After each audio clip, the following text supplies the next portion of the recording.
Qu'est-ce qui lui arrive à la 2? Il faut faire chauffer l'appareil ou...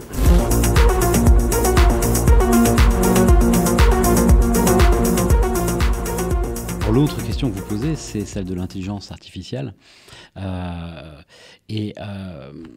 J'avais fait une conférence avec un psychiatre qui venait de faire lui-même une thèse de doctorat sur l'intelligence artificielle et qui dit en fait ça n'existe pas, ça n'existera sans doute jamais.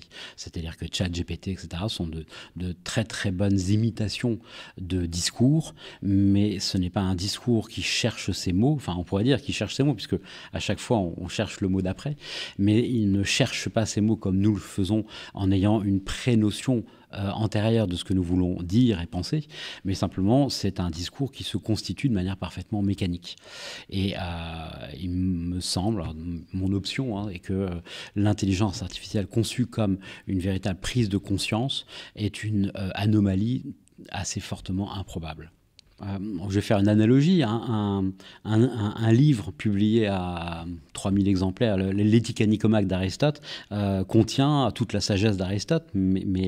Et si on avait un logiciel qui permettait de chercher les bonnes phrases au bon moment, et ça, on pourrait tout à fait croire que le livre est lui-même une sorte de représentant de la pensée d'Aristote. Et évidemment, personne ne dirait que c'est Aristote.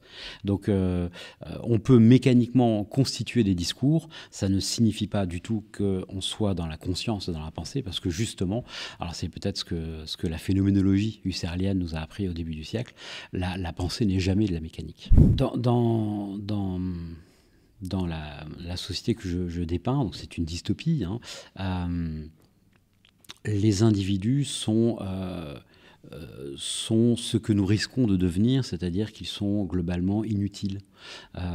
Si les programmes, disons, des algorithmes se développent, si la robotique se développe, il y a énormément de fonctions mécaniques qui évidemment sont robotisables, mais on s'aperçoit aujourd'hui même qu'il y a aussi des fonctions purement intellectuelles qui peuvent être remplacés par les algorithmes. Il y a des algorithmes qui permettent de constituer une plaidoirie d'avocat. Il y a des algorithmes qui permettent de constituer probablement un diagnostic médical à partir d'un certain nombre de données. Donc, ne croyons pas que le progrès industriel et technique remplacera uniquement les caissières. Il remplacera les avocats, peut-être les profs, peut-être les médecins, jusqu'à en tout cas un certain niveau.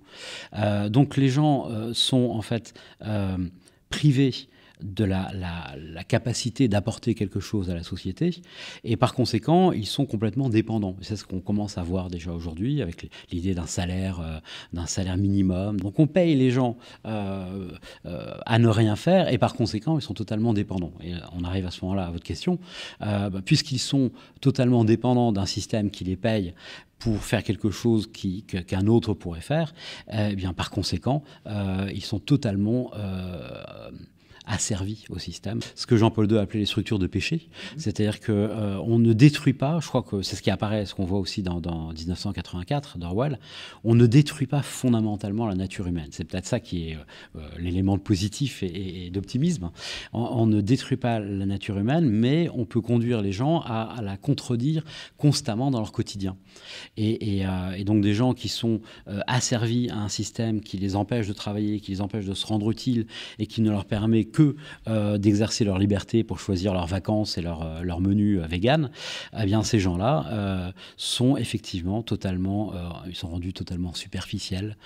Mes personnages sont comme ça. Le sujet de conversation principal, par exemple, pendant un des dîners de mon héros avec son père, c'est est-ce qu'on va payer à son neveu la dernière version d'un plan qui permet de faire des études ou bien d'avoir tel ou tel poste.